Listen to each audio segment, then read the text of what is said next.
Good morning and welcome to LoveBabz LoveTalk and WNHH-FM, New Haven's home for community radio. I'm not LoveBabz. I'm not Babz Rose-Ivy. Justin's shaking his head. He can tell I'm not. You've seen Babz Rose-Ivy. Mm-hmm. Yeah, there's no one else like Babz Rose-Ivy. No. She's usually anchoring the morning here show in WNHH-FM, but she's off at a storytelling conference. Fantastic. Showing people how to tell stories because no one tells stories like Babz. Fantastic. So the B team is in. I'm Paul Bass filling in for Babz. Mm-hmm. And we got a lot to talk about this morning, which is the third congressional race, the third U.S. District congressional race. Rosa DeLauro going for her 17th term. Mm-hmm. She was nominated last night by a party convention in Shelton, one of the few towns she lost last time. That's why she was there. But she's not the only one running. I'm from Shelton originally. Whoa, okay, we got something to talk about there. She's not the only one running. There's a Republican named Leslie DeNardis running and a Green Party candidate who's here in the studio who's running for a second time, Justin Paglino. That's Welcome to LoveBabz LoveTalk. And an independent candidate. Oh, you're on the independent party? No. There's another candidate. Oh, who's running for them? Amy Chai. Oh, that's right. We wrote about her. Yeah, she's a little unconventional. Yeah, I guess. Yeah, well, she's endorsed by the Libertarian Party, and we probably don't agree on Medicare for all and some other domestic issues. We might find some agreement on foreign policy. There's often a lot of intersection between left and right who have come to the same conclusions for different reasons, whether it's government overreach, distrust of bureaucracies, Yeah, civil liberties, something that libertarians and leftists like myself often agree on. Yeah, it's an interesting phenomenon. Well, Justin Paglino, thank you for coming in for WNHH to tell us about so we missed your convention. You were back in January, huh? Yeah, it was a small online, event for the party faithful, and I received the nomination of the party again.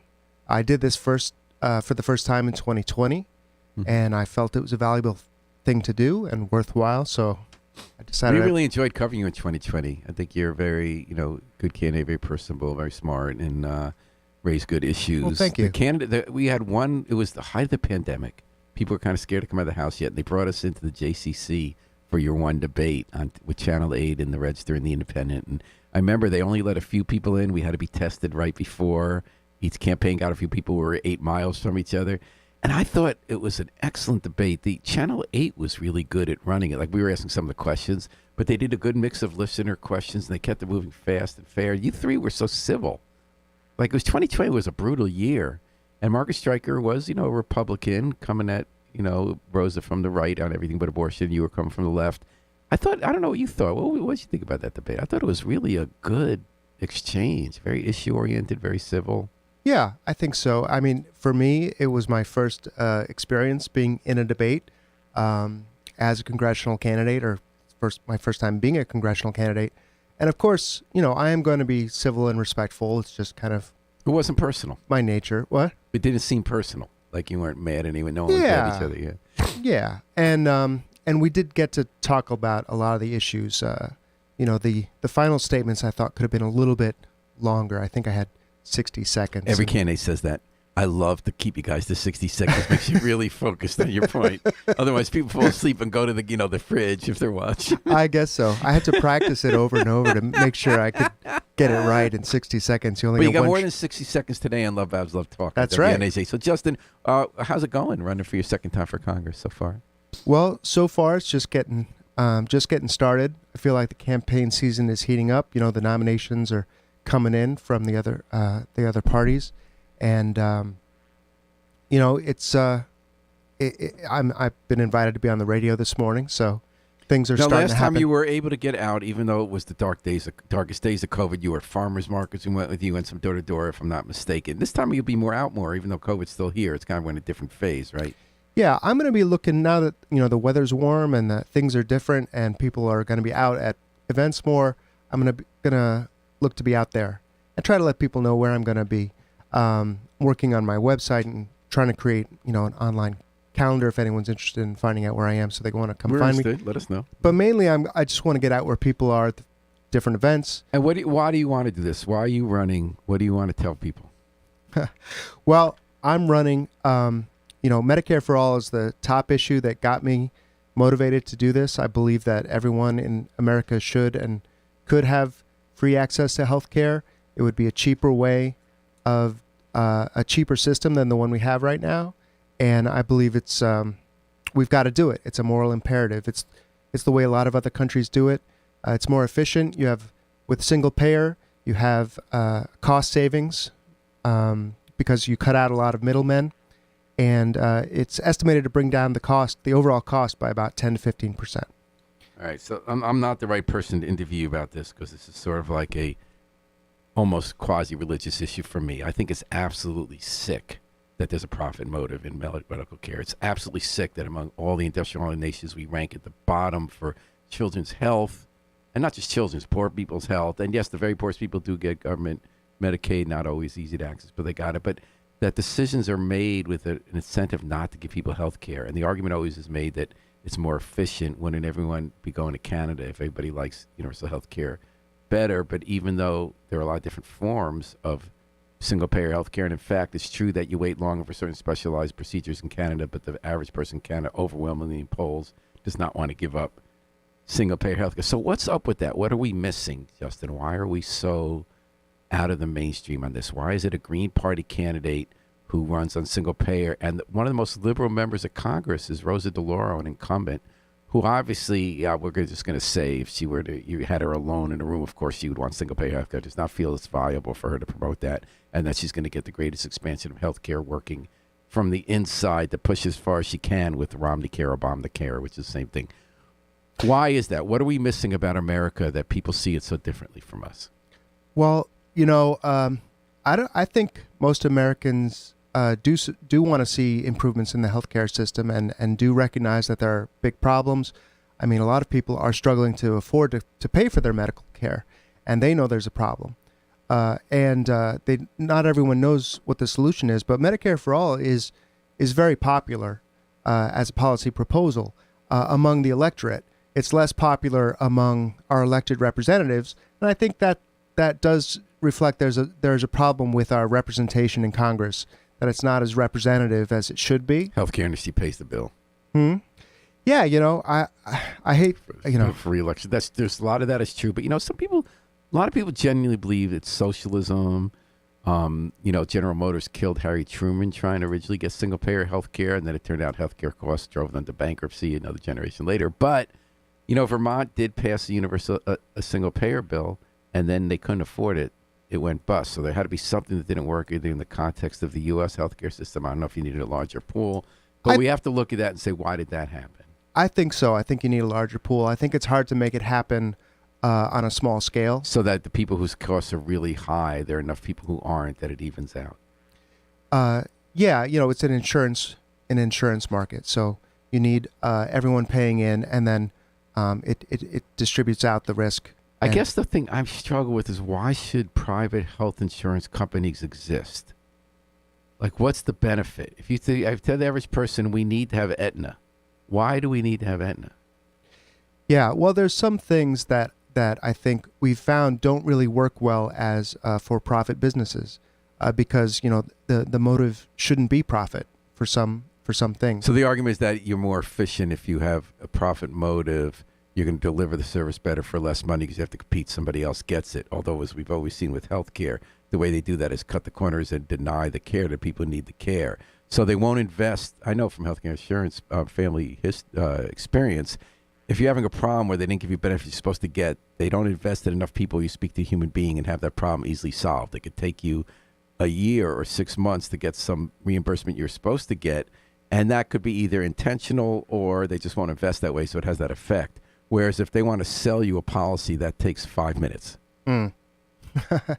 Yeah, I mean, their motive is going to be to restrict care. And, before Obamacare, there was the issue of pre-existing conditions that they just wouldn't sell you a policy. So their motive is... And it turned out you could cover pre-existing conditions and the world didn't end. Yeah. Yeah, I mean... yeah. And the world got a little bit better. Yeah. But there are still... Tens of millions of people didn't have health care now, do. It's not always good health care. Sometimes it costs too much. Yeah. It's still unaffordable. But we made this compromise to pass it. So there was a moment in 2007, was it? Or, 2009 when Obama was in, when the center in the Senate, Joe Lieberman and others were going to pass Medicare for all, and then said, wait a second, that's socialism. So what we got was Romney Care retooled as Obamacare. Some of details are different. But basic idea is that government contracts or allows private insurance to be part of the marketplace. So you're taking away all what's supposed to be the benefits of the private sector while having government help them make money. We're subsidizing the private insurance companies now with taxpayer dollars. Yeah. That's what Obamacare is. You know, which is better than having nothing, because there are people now who are covered who aren't, correct?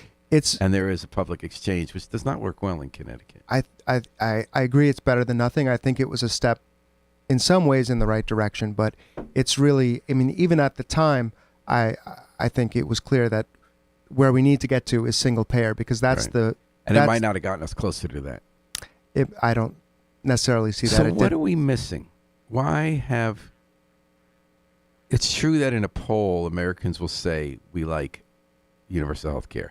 But as with many issues like abortion, gun control, they often contradict themselves when you ask them what they believe. And there is sort of a bedrock idea that government does things badly. Ronald Reagan and his heirs convinced America of that. The government isn't we, it's they, somehow. Except when we get like the most pork in America in some of those districts where they vote that way.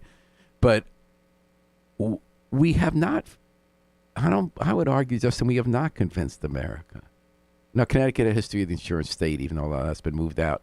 But in America, I don't think we've convinced people that private profit should be taken out of medical care and there should be just automatic universal, like there are in different forms from everywhere from Britain to France to Canada. Yeah, there are many people who remain unconvinced. And that's something that goes on. This is a battle on many fronts. One is to, I think, advance that argument where it needs to be advanced and make the case for single payer. I'm a member of Physicians for National Health Program, and that's one of their main thrusts is to inform people and educate people about the benefits of single payer. But I also still feel that we need a more representative system. For example, did you see what happened with single payer in California? So the California legislature was poised to pass single payer, and they had a Democratic governor and a Democratic supermajority, and they had enough people had promised that they were going to deliver single payer, but kind of at the last minute they changed their minds and said we're not going to do it. What do you think happened? So, again, I think the two-party system is a problem because the Democrats often will campaign on issues that they know are popular and that people want, and then when they're in power, they don't necessarily have to follow through. The problem with the two-party system is that they just have to be better than the alternative. If there's only two options on the table, you're going to pick the one that's a little bit better. And to be fair to them, they also have to pass things. So the reason Obama and some of the Democrats passed Obamacare rather than single payer is because they couldn't pass single payer. There were enough Democrats elected in West Virginia or Michigan or Ohio who would never go for it. Yeah, that's been true on the national level. But in California, which has a large economy. So do you think that was insurance company money, or what do you think that was? Yeah, there's private money greasing the wheels of politics all across the country, and I think people recognize that, and that's a major problem. And I would like to see, I've long thought that we need to get the influence of money out of politics, and Citizens United was a major step backward. It was already a problem before that.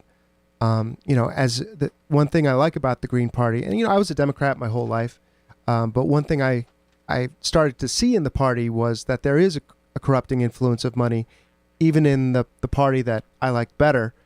And, in the Republicans party, it was perhaps more clear that there's a corrupting influence. I would argue that at different times it's more clear in the Democrats than the Republicans. I mean, it depends on the issue. It depends on the issue, but I think it can be very clear among the Democrats. And we're clearly talking to someone who is not corporate funded by CVS Aetna. Justin Paglino is the Green Party candidate for Congress in the U.S. 3rd Congressional District. And he's here talking to us on LoveBabz, LoveTalk, and WNHH-FM. Your home for community radio. I'm not Babs Rosavi. I'm Paul Bass. Filling in this week while Babs is at a storytelling conference by the water. And it's nice weather for it, too. So, Justin Paglino, is Medicare for All your top issue again? That's still my top issue. Representative DeLauro is still not a supporter. The bill in the House has 118 co-sponsors last time I checked, but it really, you haven't heard it getting much traction. You need leadership to really push an agenda like this. So tell me why you're running for Congress to push this issue. Well, why am I running for Congress? Well, it's a national issue. Congress is a national spot. It's the House of Representatives is the people's house. I'm a person. I live in the district, and I feel like my views represent a lot of people's views, and I want to see, and I want those people to be able to vote those values on their ballot. Mm-hmm. I believe it's very important to vote your values when you vote. If you don't vote for something, you'll never get it, is a phrase I heard from Howie Hawkins, who was the presidential candidate of the Green Party, and it really resonated with me. And it was part of a bunch of thoughts of kind of experiences and things that a transition I went through in 2020, where I decided that the two-party system was too problematic to stick within it. This is a problem a lot of leftists struggle with. Well, they always think back of the 2000 election with Ralph Nader. If those votes had changed in Florida, was it enough of a difference that Bush got in instead of Gore? Sure. Was it worth voting for Ralph Nader, or that helped over time push for more progressive policies that made the country fundamentally better? Right, and that's the so-called spoiler effect, and that's a legitimate issue, and maybe some people will deny that it's really a problem, but I acknowledge it's a real problem, and and I figured out that, I discovered that, of course, I'm not the first person to wrestle with this, but the fact is that if you have a plurality voting system like we have, things tend to get narrowed down to two parties. And that's something called Duverger's law. He was just an academic who studied these kinds of things, and how different voting systems lead to different outcomes in terms of party number. And a lot of other democracies have more than two parties. Most other democracies have more than two parties. The Green Party is doing very well in England right now. Australia has been using ranked choice voting for about... and you were a ranked choice voting fan? For decades. I'm a big ranked choice voting fan. Again, I'm the wrong person to view on that. I mean, I love ranked choice voting. I think you really get to vote for who you want and what you believe in without having any spoiler effect. Yeah. In fact, it makes everybody better because they have to focus more on issues, at least theoretically. Exactly. And that's almost... I care about that as much as Medicare for All, the more I think about it, because I think it's really... our voting system is a real impediment to making progress on all kinds of things.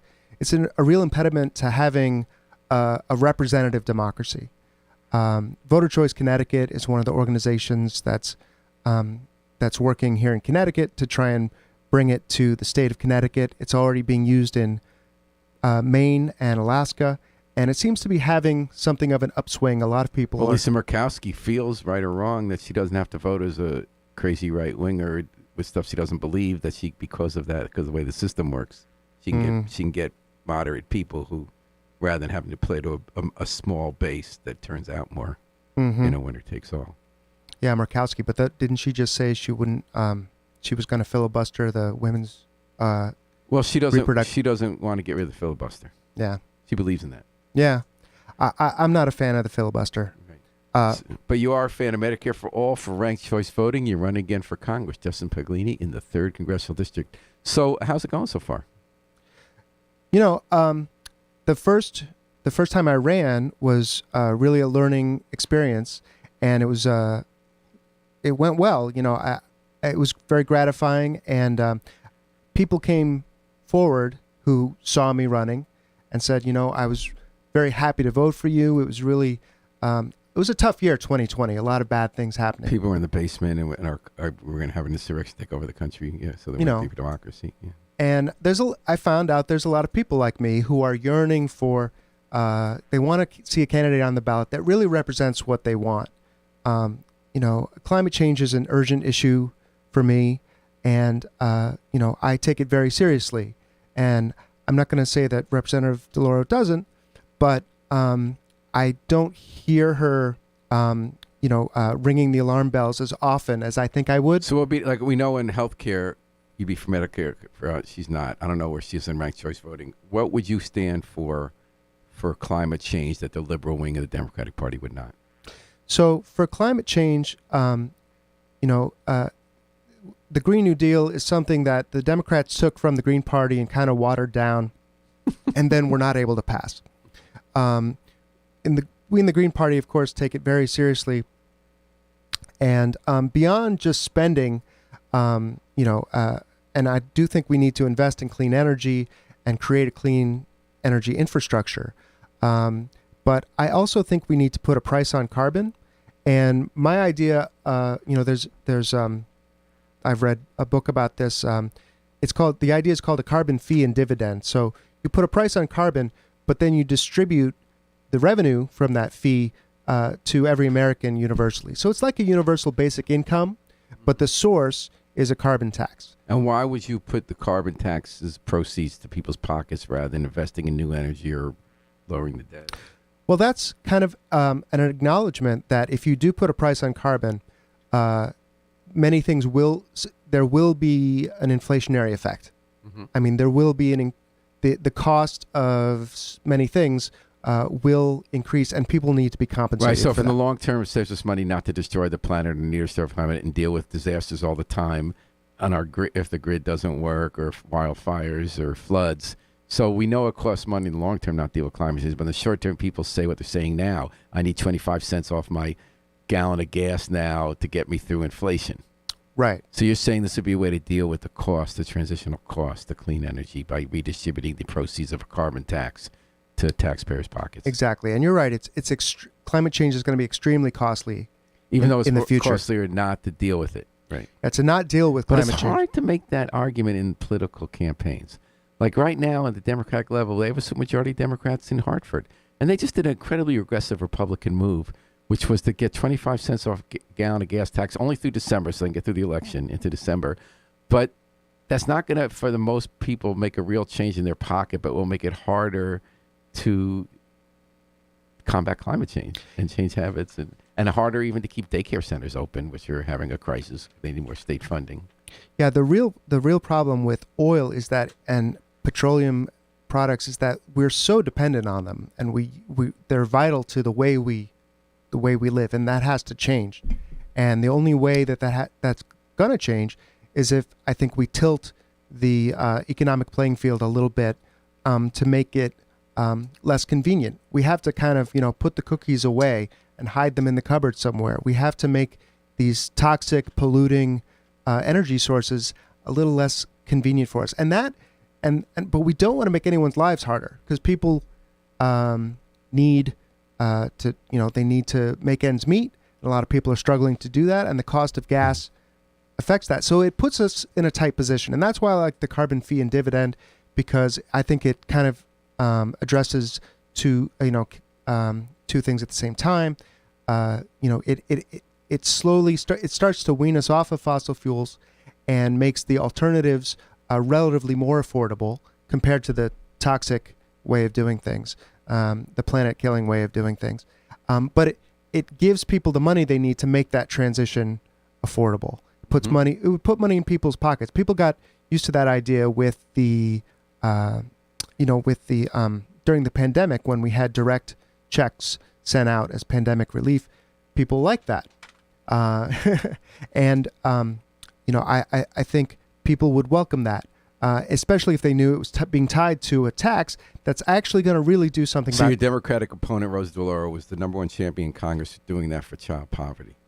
So she was pushing for 20 years to have a child tax credit that, but it lasted only 6 months. Mm-hmm. He got it passed last year as part of a larger bill that sunset.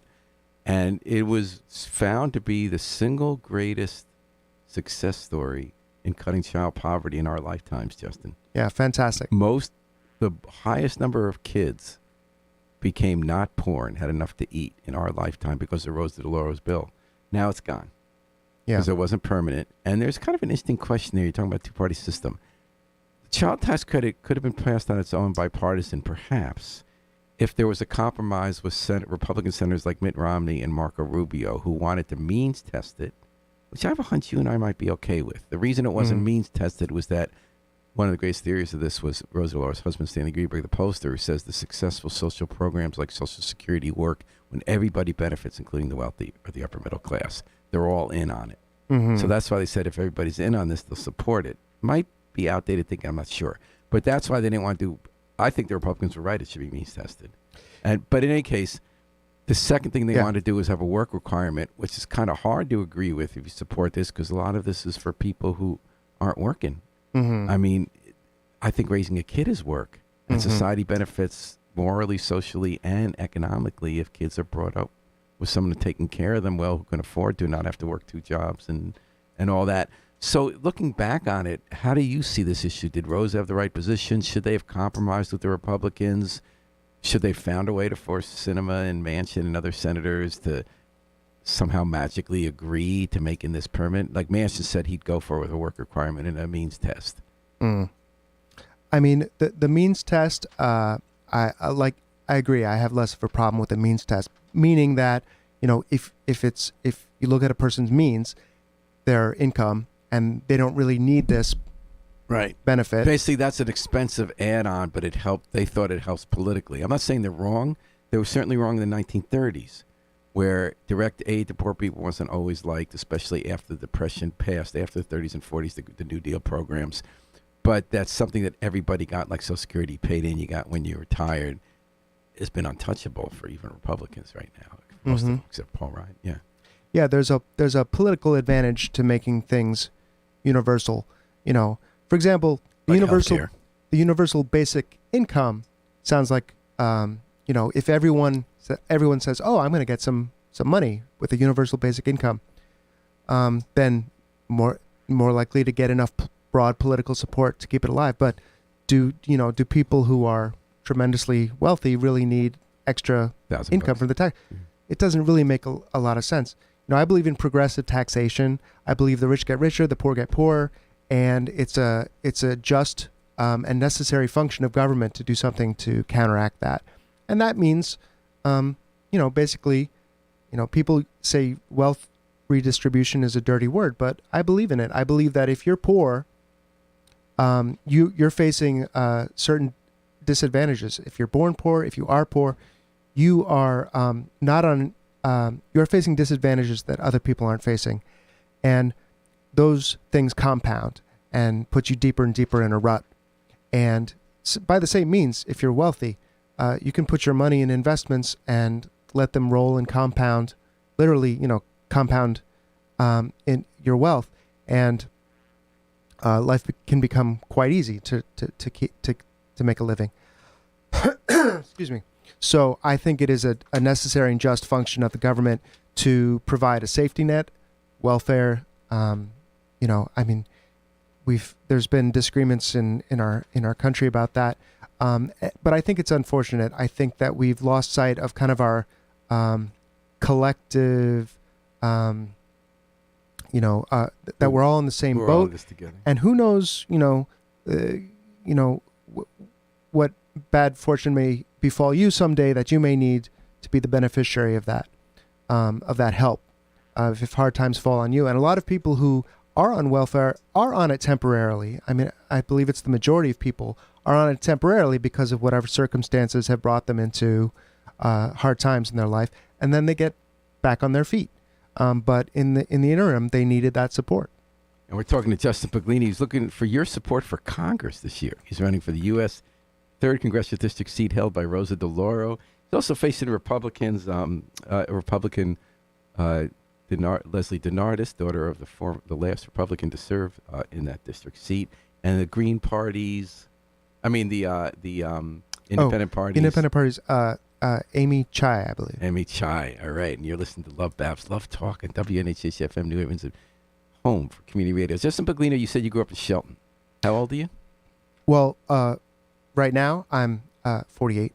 You're 48. So you grew up in the 70s and 80s in Shelton? Yeah. I grew up in Shelton. My dad used to work for Sikorsky. Okay. Helicopter blade design. He was an aeronautical engineer. But then his job, he moved. He was interested in doing some different things, and He moved. He worked for GE briefly in Erie, Pennsylvania, and then we moved to Cincinnati, Ohio. So my high school was in Cincinnati. Oh, what brought you back here? I came back to the East Coast for school. I went to Brown undergrad and med school in Rhode Island, and then had an opportunity to do residency at Yale. So you were a Yale resident. What was it called? Yeah, I was a resident in clinical pathology at Yale at the medical school for 2 years. What kind of work was that? Well, clinical pathology is the practice of managing the clinical laboratories, the clinical laboratories that perform diagnostic testing for hematology, chemistry, immunology. Blood banking is part of clinical pathology. And were you thinking you want to be a doctor? What was your goal? I was actually already thinking at the time that I was interested in medical science, and which is something I kind of discovered during med school. I had some work in medical science, and I discovered I really liked it. Did you go to med school thinking you'd be a doctor? I wasn't sure. I did think I would be some kind of physician. I wasn't sure. At what point did you say, I'm not going to be a physician? It was probably, once I started having more clinical experience. Clinical work is, in the third year of med school, you start getting a lot of exposure to clinical work. And it's a very different day-to-day experience from working in a research lab. What's clinical work mean? Clinical work, patient, seeing patient, diagnosis, treatment. And it's, it's tremendously important work, of course, but it's very different from your day-to-day work experience. Can you remember a day when you said, I care about this person, but this isn't for me? I want to be back in the lab looking at blood samples. That was just kind of a feeling I developed over time and I was still looking for maybe a specialty that I thought might really grab me. But I have a friend who went into medicine who said he interviewed all the doctors he knew to find out who was the happiest. And radiologists were the happiest. Well, I that's a little surprising because they're in the dark all day. Yeah. Or were in the old days. But now. Yeah. Maybe it's different now. Yeah. My radiology rotation, I remember going into a very dark room and thinking, I don't know if I want to spend my whole day in here.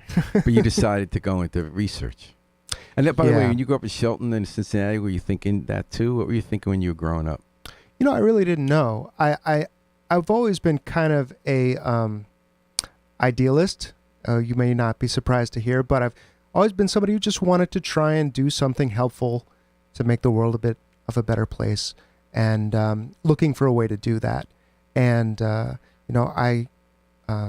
science seemed like the one way that I could possibly do that, and I pursued that for a long time.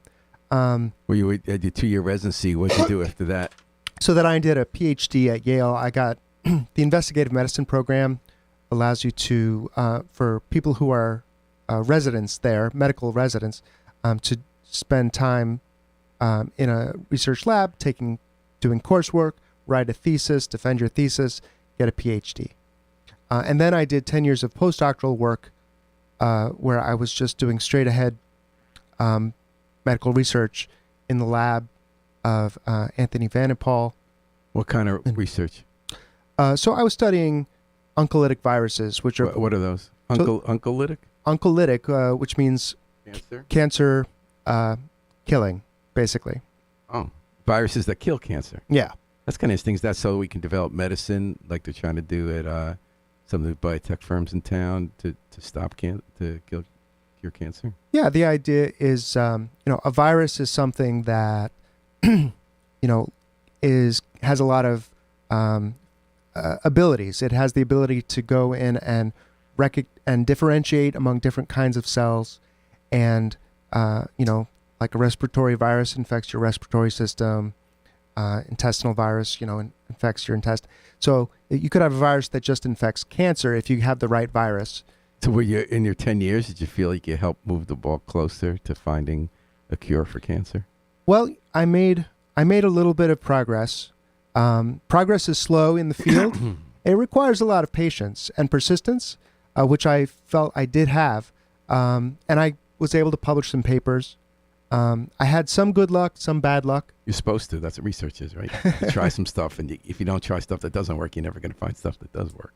It was, it was very gratifying. So we've kind of work. entered your world, the rest of us, in the last 2 years, What's- learning about viruses. Sorry, The sir? rest of us who never paid attention to viruses, Justin Paglino, are paying incredible amount of time to viruses. Ah. Not that I know much, but I know a lot more than I used to. For instance, the way they keep adapting in the last few weeks. Every time we think we know the course of the coronavirus, COVID-19, it changes. We thought, well, if everybody gets it, then you won't get any more. And it turns out you can get reinfected as it adapts. Then we thought we'd have these peaks and valleys, right, where it adapts, as you mentioned. So there'd be like the Omicron variant that came, and we spiked so high, 250,000 milliliters per whatever they measure it with our wastewater. Then it goes down 99%. We thought, okay, now it'll be a while for another wave. But then in a week, there's another variant. But that one's not so big. That goes 10%, the big as the next. But now there's a new subvariant after the last subvariant a week later. So it does seem to adapt in unpredictable ways. And tell me about that, given your background. Have you been watching this? Have you had a different take on this? Yeah. Like, is it proceeding the way you thought it would? I mean, it's not surprising that, biology will surprise you. To me, you always go in with humility when you try to look at anything in biology, because And I wish we'd all have a little more humility about what's right and wrong to do with COVID. You know what I mean? Because we don't know. well, humility goes a long way, I think, in a lot of things, and not presuming to have all the answers yourself, and being open to listening to a variety of experts and different people's opinions. Mhm.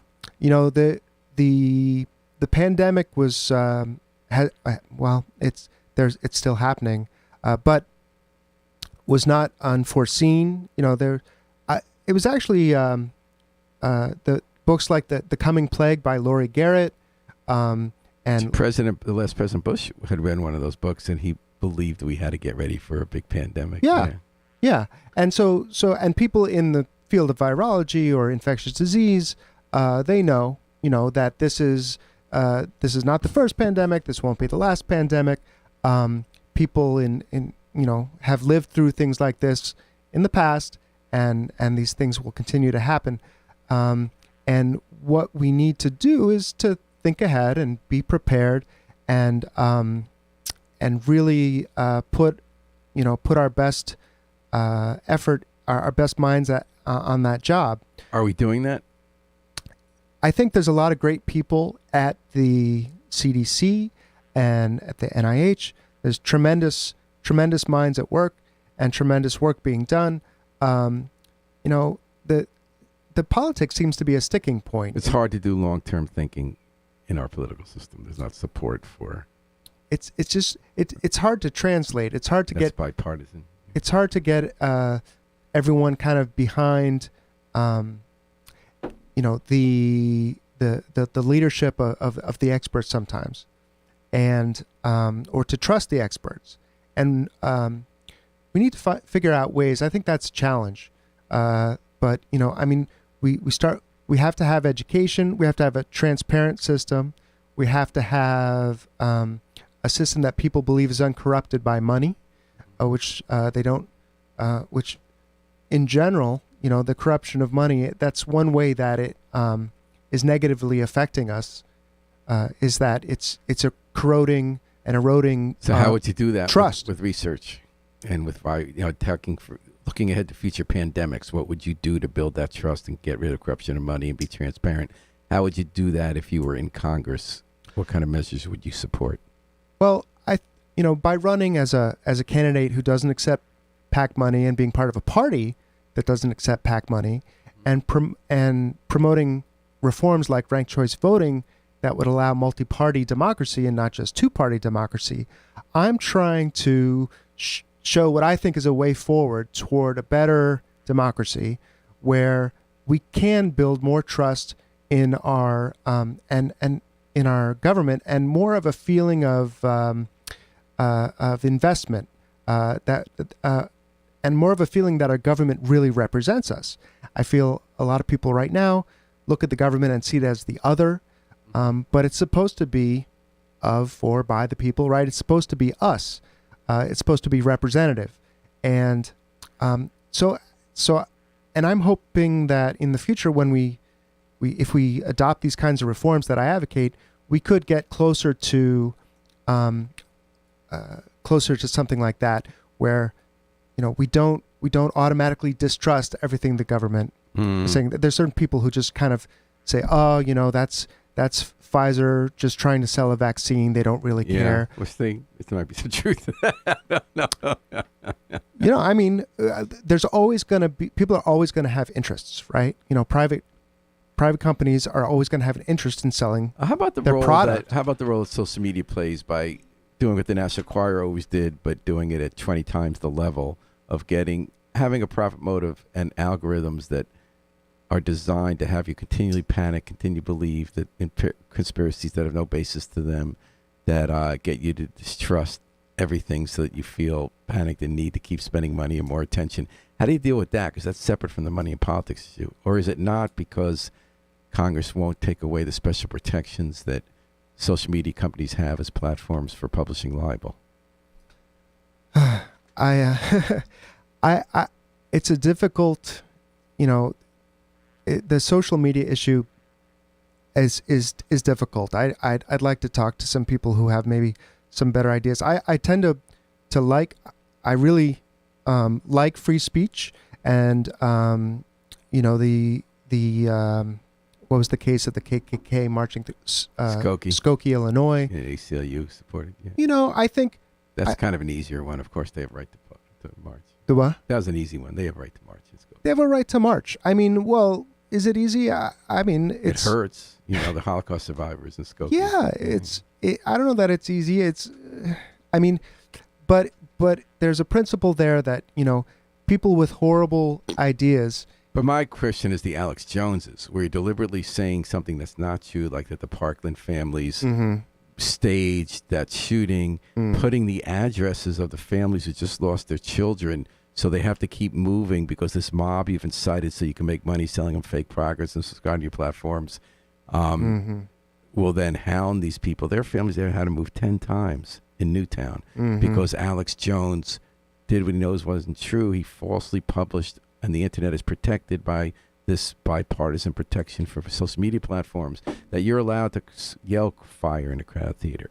You're allowed to pretend someone committed a crime they didn't commit. You're allowed to hound and destroy the lives of parents who just had their children shot down, mowed down by a crazy killer in a school, and for the next 10 years not be able to live anywhere at the same place, and because of what you're calling free speech. Right. And free speech has limits, so I'm not an absolutist when it comes to things like that. And you can't yell fire in a crowded theater. And, and I guess it... But you can on social media. And people who support, and I support Elon Musk buying Twitter, I think he has every right to do that. But people who support this idea that you have no moderation, like they're right if moderation shouldn't be taking out conservative views or liberal views, although that's trumped up because that's Facebook, the biggest circulating, and Twitter ideas are from the right. But it's true that when people try to remove views, they bring their ideological biases to it. But the alternative of having no moderation rather than better moderation allows the biggest publishers, the ones who are the most danger to our safety, to cry fire in a crowded theater. And the idea of moderation, it becomes a question of who gets to be the moderator. Do they have any conflicts of interest? If it's a private company that's doing the moderating, they might have conflicts of interest. I'm not saying there should be no moderation. I'm just saying these are concerns. And it's tough because I think scale is the issue, because it's done through AI and it's just stupid. They don't want it to turn out this way. They'll take stuff off the independents sometimes, or WNHH has nothing to do with they'd ever want to take out. It's because they have mass crawling controlling the internet for words that pop out as maybe dangerous. So you'll leave Alex Jones having everybody destroy the lives of people who just lost their kids, but you'll take out a song about being on the beach because it seemed to have some word that made you think it had to do with an objectionable idea. For example, I did an interview recently with a podcaster, and he put it up on YouTube. And then a week later, it was taken down, and we were told that it violated something. That's what I mean. So I don't know what I said. I'm a trust buster. My problem with Facebook, Twitter, liberal and conservative is they shouldn't be so big. Mm. And that Congress gave them ability to by exempting them from libel laws and responsible for what they publish. So everything about their business models to make money on scale by driving the worst impulses in America and really taking advantage of people and using scientifically engineered algorithms to make you panicked and divide us. Yeah, well, exemption from libel laws, how does that make any sense? Well, That doesn't make any sense. Yeah. Anyway, but what does make sense is that we're talking to Justin Paglini, who's running for Congress. We've got a few minutes left. WNH, LoveBabz, LoveTalk. And I'm Paul Bass filling in this week for Babs Rose-Ivy. Abortion. How big an issue is that going to be? So the right has won. It looks like Roe, they got their judges in the Supreme Court, and they're going to probably, it looks like, get rid of Roe versus Wade. Abortion is going to be legal in many states in this country. So for this election coming up, where the Republicans are poised to make huge gains in the country, they're trying not, for the first time, to talk about abortion because they won. So their base knows they won. And they don't want to incite the people in the middle who they feel and then vote against them. The Democrats want to talk about abortion. Mitch McConnell admitted they might pass a law in Congress to outlaw abortion nationally so they can fire up not their base but the middle. The middle's complicated on abortion. The middle does contradict itself. They don't want to undo Roe versus Wade. They want abortion to be legal. They don't want it to be illegal. They don't want it to be necessarily illegal past 6 months or legal. So how's that going to play out, and how's that affect you as a third-party candidate? Where do you stand on abortion? How do you see it being? Like Rosa DeLauro talked about last night in her speech, the Republican Leslie Denars did not talk about it, even though she supports getting rid of Roe because it doesn't help the Republicans in this election cycle. How does it affect you, the Green Party candidate? How does it affect me? Well, look, I am for women's reproductive rights as I see them, and because it. I understand the moral concerns of people who are concerned about the life of unborn children. I think there's a certain genuine moral concern there on their part, but I just think that if you, from a medical perspective, if you look at it and all the and if you look at it from a woman's perspective, it's such a complicated issue medically, morally, ethically, and I think it comes down to a woman needing privacy between her and her doctor to make that decision. And I trust women So to make the right. you wouldn't support a bill to criminalize abortion nationally? What's that? You wouldn't support the bill to criminalize abortion nationally? Of course not. No. Yeah. And how about how do you think it's going to play in this election? Well, I think I've seen a lot of the Democrats are already using it as an issue to try and that may be successful to raise money and to get voters to come out.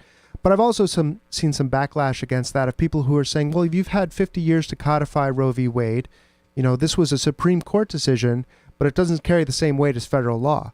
If when Obama spoke to Planned Parenthood before he was elected, he said the first thing I'll do is codify Roe v. Wade, and he had a filibuster-proof majority for a brief period after when he was first elected, and they did not codify Roe.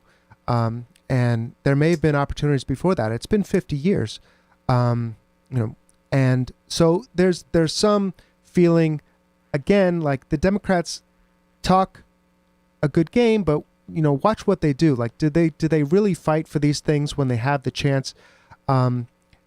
So look, I think, and then you've also seen things like Nancy Pelosi going down to support an anti-choice candidate. I believe it was in Texas, in a primary against a more progressive. Against Jessica Cisneros. Yeah. And so, it's not necessarily really a core principle of the party leadership if they're down there supporting an anti-choice candidate.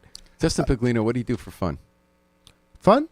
Besides running for Congress. I play music. What kind of music? I play piano. I like jazz, blues, popular, a lot of stuff. Do you play out? Play for yourself? Yeah, I play in a couple of bands. Oh, yeah? What kind of bands? Well, one is classic rock cover band, Take Two and Call Me in the Morning. It's actually mostly MDs. And Really? Yeah. Oh, that's fun. What kind of songs do you play? Do you have themes of like medical themed songs? Oh, like, well, Doctor, give me the news. Bad Case 11, for example, But mostly it's just the classic rock hits, and they're fun to play. It's crowd pleasers, and we get a lot of bookings. I'm one of the keyboardists because they get so many bookings that I can't do them all. It's too much. And then I'm in a jazz band, post-traumatic jazz disorder. Post-traumatic jazz disorder. You guys got great names. Oh, thanks. Are you guys as good at playing the music? You always come up with names. We do our best. Now, tell me about your post-traumatic jazz disorder. Well, we have a monthly gig at Scottish Dave's in Clinton this summer, and I don't know off the top of my head when the next one is, but we're a group of we have sax, guitar, drums, bass, vocals. And is this me. also Doc's? No, we're just jazz enthusiasts who want to try and play jazz as best we can, and it's a lot of fun. Have you ever heard the Afro-Semitic Experience? No. They are great jazz musicians, and they black and Jewish musicians. They've been in this area for about 20 years. They're nationally known, and they take religious music pretty far back. Some of it has been forgotten. Negro spirituals, Jewish music, and they record and perform it with new arrangements with jazz. I love all kinds of music. And that was actually a segue. That was a segue to say thank you, Justin Paglino. Really, really fun talking to you. I'm so glad you came at WNHH. How would people find out more about your campaign? JustinForAll.org. All right, like Medicare for All. That's right. And my seg was, we're going to take it out with the Afro-Semitic Experience. Excellent. Playing I Wish I Knew How It Would Feel to Be Free from the group CD A Plea for Peace. Great song. This is Paul Bass inviting you to fly free with us all day and all night long at WNHH, New Haven's home for community radio. We'll be back on the other end of this with Harry Drost, with some other local music and local politics on the second hour of LoveBabz, Love Talk.